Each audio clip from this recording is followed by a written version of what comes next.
one of the most successful and powerful companies in history, Apple. Yes, the company that makes the iPhone, the Mac, the iPad, and many other products that we love and use every day.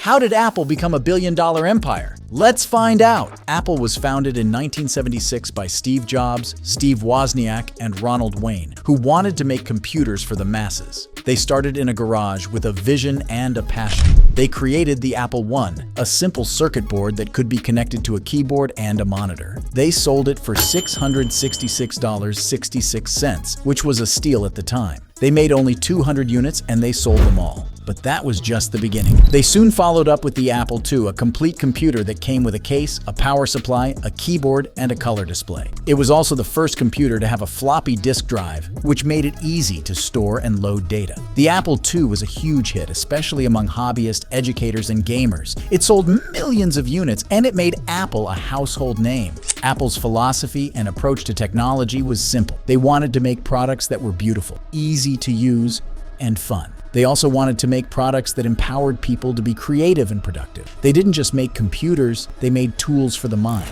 They also had a rebellious and visionary spirit, always challenging the status quo and thinking differently. One of the most iconic examples of Apple's philosophy and approach was the introduction of the Macintosh in 1984. The Macintosh was a revolutionary computer that featured a graphical user interface, a mouse, and a built-in screen. It was also the first computer to have a voice, thanks to a speech synthesizer. The Macintosh was designed to be user-friendly, intuitive, and elegant. It was also designed to be a personal computer, not a corporate machine. Apple's innovative approach to personal computing was showcased in the legendary 1984 Super Bowl ad, which was directed by Ridley Scott. The ad depicted a dystopian society where people were controlled by a big brother-like figure on a giant screen.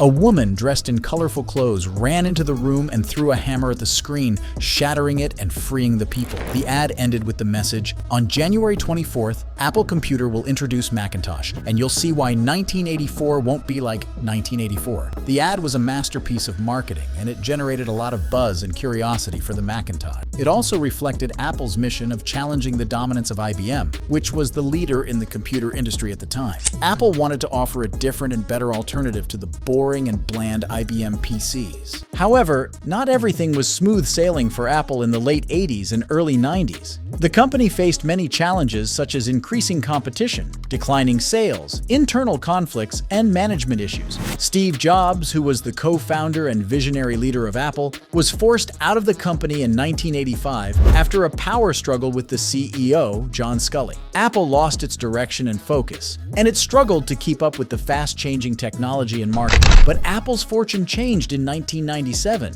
when Steve Jobs returned to the company as the interim CEO. He brought back his vision and passion, and he made some bold and decisive moves to revitalize Apple. He streamlined the product line, cut costs, restructured the organization, and forged strategic partnerships with Microsoft and Intel. He also launched the iMac, a sleek and colorful computer that was a huge success. The iMac re-established Apple's reputation as a leader in design and innovation, and it marked the beginning of Apple's comeback. The next big thing that Apple launched was the iPod, a portable music player that was introduced in 2001. The iPod was a game changer as it allowed people to store and play thousands of songs in a small and stylish device. It also came with a revolutionary user interface, the click wheel, which made it easy to navigate and control. The iPod was a hit, and it created a loyal and passionate fan base for Apple. But the iPod was not just a product, it was also a platform. Apple also launched iTunes, a software and service that allowed people to buy, manage,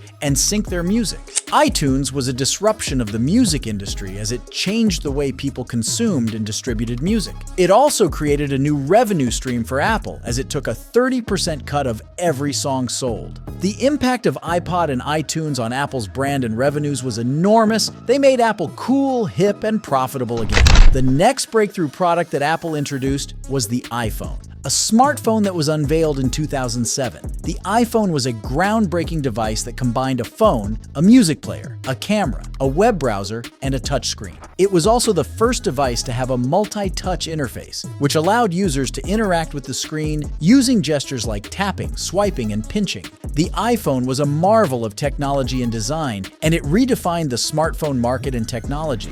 The impact of the iPhone on the world was immense. It created a new standard for smartphones, and it spawned a whole ecosystem of apps, accessories, and services. It also created a new culture of communication, entertainment, and information. The iPhone was not just a phone, it was a lifestyle. The evolution of the iPhone over the years was impressive. Apple kept improving and innovating the iPhone, adding new features and functions such as Siri, Face ID, wireless charging, and 5G. Apple also kept expanding and diversifying the iPhone line, offering different models, sizes, colors, and prices. The iPhone became the most popular and profitable product for Apple, accounting for more than half of its revenue. The next product that Apple launched was the iPad, a tablet computer that was released in 2010. The iPad was a device that bridged the gap between a laptop and a smartphone, offering a larger screen and more capabilities. The iPad was also a device that created new possibilities and opportunities, enabling new forms of education, entertainment, and productivity. The iPad was a hit, and it dominated the tablet market. Apple also ventured into other areas, such as wearable devices, wireless earbuds, and streaming services. Some of the products that Apple launched in these areas include the Apple Watch, a smartwatch that can track health and fitness, the AirPods wireless earbuds that can connect seamlessly with other Apple devices, and the Apple TV, a device and service that can stream movies and shows.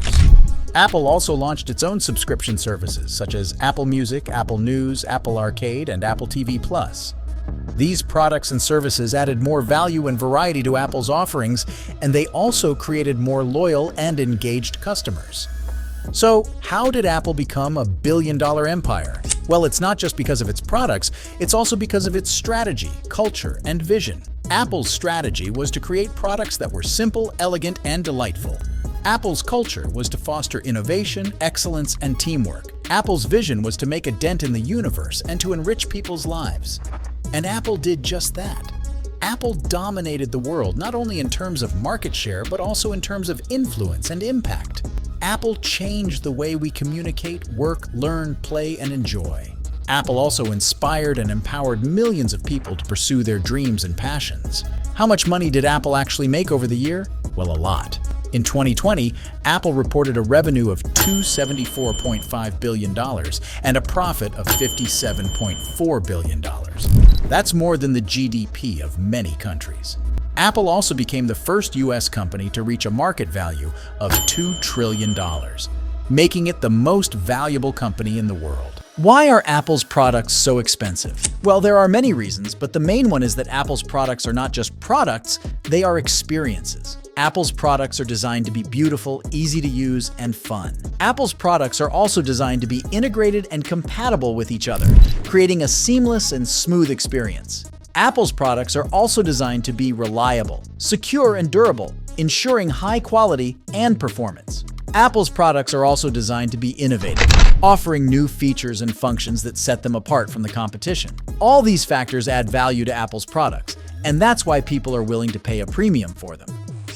What is Apple's future? Well, no one knows for sure, but one thing is certain. Apple will continue to innovate and surprise us. Apple will continue to create products and services that will make our lives better and easier. Apple will continue to explore new areas and markets such as augmented reality, artificial intelligence, and healthcare. Apple will continue to challenge and change the world and to make a difference.